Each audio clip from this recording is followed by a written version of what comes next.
The Supreme Court, SC, has affirmed its decision that found the Metropolitan Water Works and Sewerage System, MWSS, and concessionaires Maynilad Water Services and Manila Water Co. liable for violating Republic Act 9275 or the Philippine Clean Water Act. This law requires the MWSS and the water concessionaires to provide sewerage facilities and connect sewage lines in all establishments and households in Metro Manila and other highly urbanized cities within 5 years after its effectivity, and this is to ensure proper disposal of wastewater and prevent water pollution. However, the SC found that the MWSS and the water concessionaires failed to comply with this requirement, and thus violated Section 8 of the Clean Water Act. In its 2019 ruling, the SC ordered them to pay nearly $2 billion in fines for violation of the law. The SC also directed them to complete the required sewerage facilities and connections within 5 years from the finality of its decision. The MWSS and the water concessionaires filed motions for reconsideration, asking the SC to reverse or modify its ruling. They argued that they were not directly responsible for causing water pollution and that they faced various challenges and constraints in implementing the sewerage projects. The SC, however, unanimously denied their motions and upheld its earlier decision. The SC said that the Clean Water Act punishes not only clear and direct acts that result in pollution, but also omission, inaction, desistance, passiveness, or failure to do certain acts required by the law. The SC said that Section 8 of the Clean Water Act is clear and simple. It provides that within 5 years from the law's effectivity, the MWSS and the water concessionaires are required to connect sewage lines, and they are expected to complete the required connections after the 5-year period. The SC, however, modified its decision in relation to fines imposed on the water concessionaires.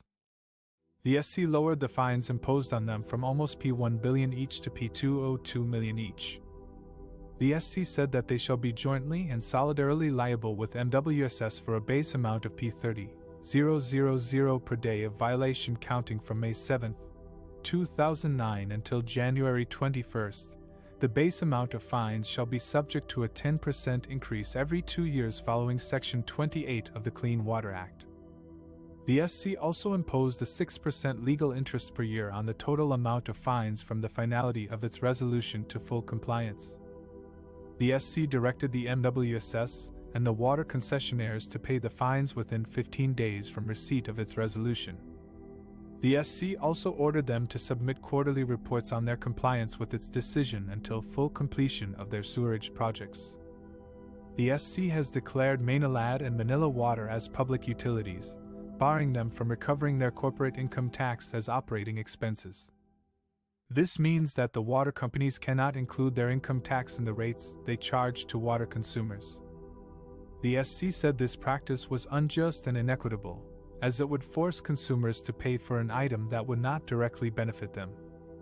The SC also said that allowing the water companies to recover their income tax would violate the law that limits their rate of net return to 12% of their assets in operation. The SC made this decision in response to a petition filed by former Bayan Muna representatives, who challenged the arbitration clause in the 1997 concession agreements between the water companies and the MWSS. The petitioners claimed that the arbitration of disputes removed governmental oversight over water pricing, which is linked to public welfare. The SC also modified its earlier decision to slash the fines imposed on the water companies for violating the Philippine Clean Water Act, since the fines were reduced from almost 1 billion pesos each to 202 million pesos each. The water companies are jointly and solidarily liable with the MWSS for these fines, which they must settle within 15 days from receipt of the resolution.